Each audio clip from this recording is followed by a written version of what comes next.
So, magandang hapon guys.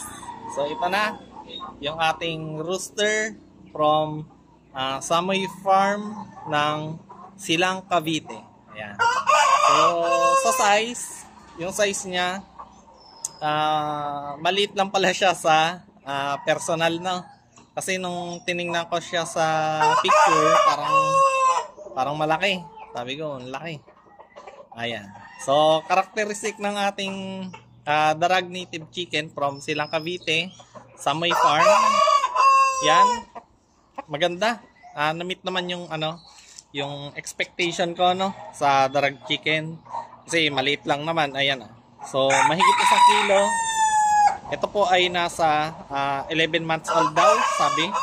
So, sa itsura niya, nasa 11 months old nga.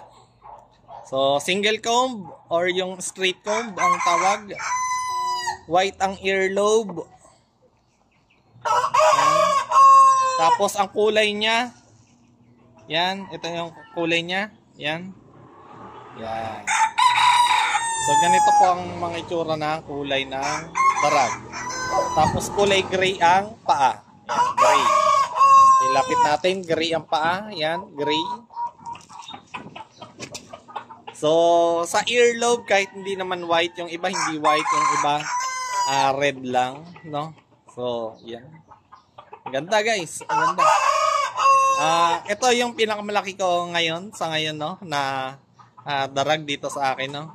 So, meron na tayong 4 sets ng darag.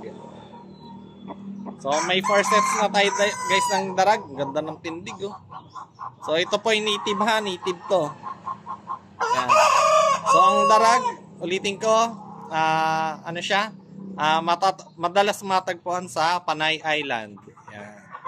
So, from Panay Island pa to. Ito mismo ay from Panay Island pa na binili ng ating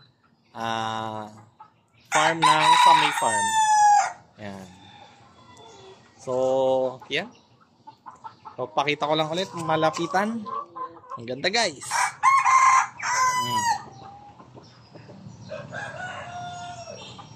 Pang picture. So, yun lang.